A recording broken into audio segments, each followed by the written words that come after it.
Okay, I watched this show on Netflix, and I've watched it twice. It's a series. It's called Messiah. If you haven't seen it, I suggest you watch it.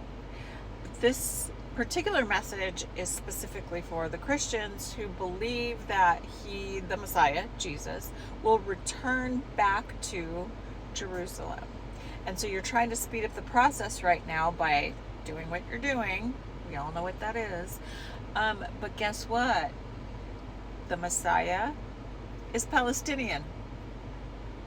So what are you going to do when the Messiah returns and you have unalived, ethnically cleansed all of his people? How does that work exactly? How do you suppose you're going to explain yourself, Mike Huckabee, and whoever random else out there from America that's trying to rush this along, like every single senator and representative we have? How are you going to explain that? How do you explain that? What Bible are you reading? Because in every single Bible, he's the same man who is Palestinian. And on the first stop of his world tour in Jerusalem, he will return to pure destruction of the land and the people that are his people. Those are his babies. Those are his families. And American Christians are unaliving them. So I just wonder how this works in your insane, deranged head. Nothing makes sense. And then right now with this whole Charlie Kirk was what was he called, a martyr? How do you know what was going on in Charlie Kirk's head?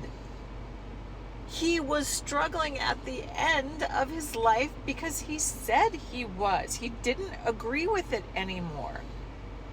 So whatever exchange he made, whatever payments he received, just like our president receiving $100 million, who's now owned by Mary Nadelson, how do you think that you can decide that Charlie Kirk was just doing what he loved? He could have been inside tormented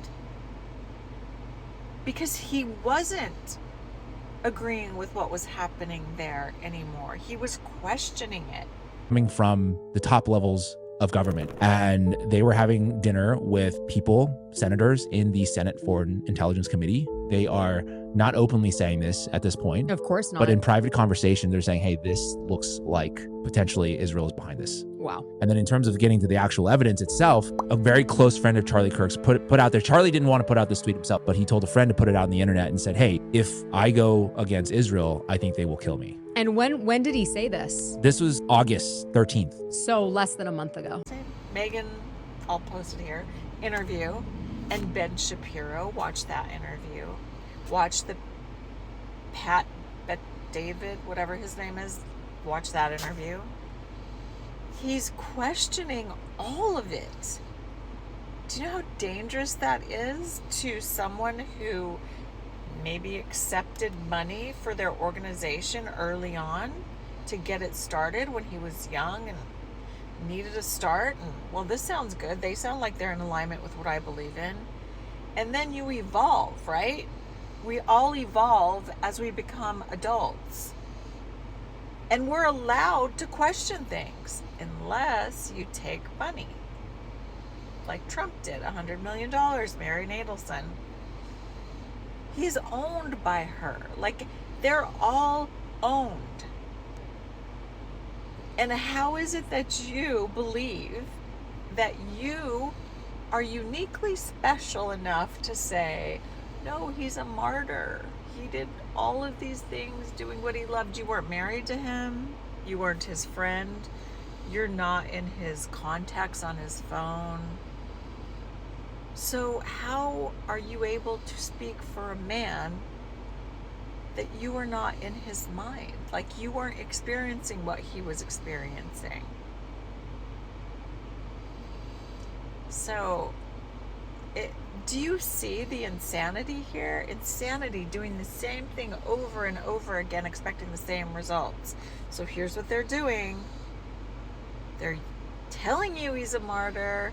They're playing on your emotions so that everybody will go right, whatever that means, because there is no right or left. It's just one party, one uniparty with one goal. And we're not fortunate enough to know what that goal is. I mean, we can all make a good guess and probably be pretty close, but we're not in that circle. Yeah. Anyway, watch Messiah, because when the Messiah returns, he will be Palestinian. And then what? Because in the series, I'll give you a hint. I think I already said it. Israel and the U.S. tried to unalive him because he's Palestinian. Isn't that ironic? Okay, I'm done for today. Have a great one. I gotta take my dogs out. And one more thing. Do you know that in other countries, they actually come together when their countrymen, their people are experiencing something horrific? Like, I don't know, Yemen, a country that we have been booming for years, and we have made them the poorest country. Do you know that every Friday they come together and they march the streets? It's a 1 million man march, and they literally have millions of people come together. The same thing happened in Iran when the United States and Israel decided to go on a 12-day exchange of booms. Do you know what they did? They might not all agree with their government, but they came together. They didn't do what we do. Only in the US. Like, didn't we see in Nepal the other day where they actually all came together and overthrew their government? But here in the US, what we do is we've been taught, like good little debt slaves, pick a side, red or blue, pick a side. We're going to tell you there's a side. We're going to tell you there's red and blue. And that's what we're going to program into your head so that when you get old enough to actually stand up against us, you won't do it because you won't know how. You'll only know how to pick a side.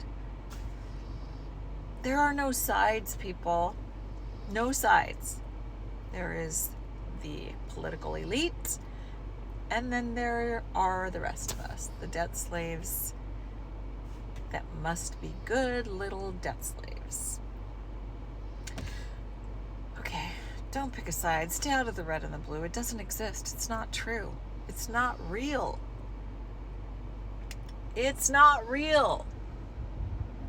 Like that country that they keep telling us is the most, has the most moral army. That is another outpost of the United States. That is a military. The entire country, they're all IDF. Like, it's just, you become military and we tell you what you're going to believe, and you better believe it. If you want to keep living like this, you will believe what we tell you you're going to believe.